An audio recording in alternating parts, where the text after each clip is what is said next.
আপনারা যারা বাংলাদেশের ছাত্র জনতা আছেন সবাই জেনে রাখুন, এখানে আজকে সাংবাদিক ভাইয়েরা যারা সময় টিভিকে দালাল মুক্ত করতে চেয়েছে তারা আজকে একত্রিত হয়েছিল, মানববন্ধন করেছিল শান্তিপূর্ণভাবে।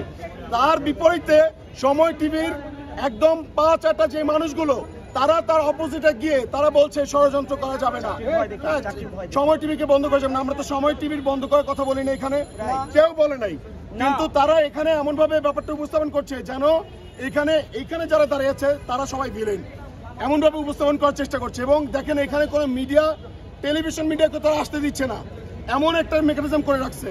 এবং আপনাদেরকে এটুকু বলতে চাই যে আগামী 24 ঘন্টার মধ্যে আপনারা সবাই জানেন এই আন্দোলনে সময় টিভির ভূমিকা কি ছিল, তাদের সাংবাদিকদের ভূমিকা কি ছিল।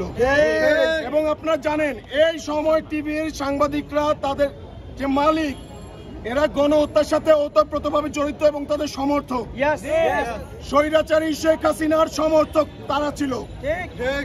এখন এই মুহূর্তে এই স্বাধীন বাংলায় শেখ হাসিনার স্বৈরাচারীর কোনো দোষর থাকতে পারবে না। আমরা এটুকু বলতে চাই যে যারা এখানে যাদের একদম মদতে, প্রত্যক্ষ পরোক্ষভাবে যাদের মদতে ছাত্র হত্যা করা হয়েছে, জনতা হত্যা করা হয়েছে, তাদেরকে আগামী 24 ঘন্টার মধ্যে পদত্যাগ করতে হবে।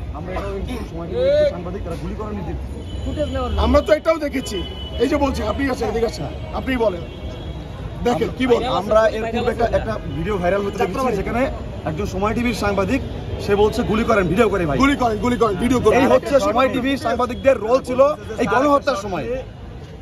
এবং তারা যে ভূমিকা নিয়েছে, যে সরকার যেটা করছে, যে গণহত্যা সরকার করছে, তারা সমর্থন জানিয়ে তারা যে সংবাদ প্রচার করছে, তারা অন্য সংবাদ মিডিয়াকে, ইলেকট্রনিক মিডিয়াকে, প্রিন্ট মিডিয়াকে তারা সংবাদ প্রচারে কুক্ষিগত করে রেখেছিল।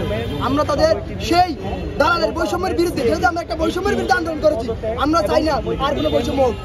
এখনই তাদের একজন রিপোর্টার আমাদেরকে বললো যে তারা এর আগে নাকি স্বাধীনভাবে কাজ করতে পারে না। তারা আমরা জানতে চাই কারা তাদেরকে স্বাধীনভাবে কাজ করতে দেয় নাই, আমাদেরকে তারা লিস্টে দিক, অথবা তাদের বিরুদ্ধে তাদের পদক্ষেপটা কি ছিল। এবং আমরা এটা ভাই আপনারা আসেন,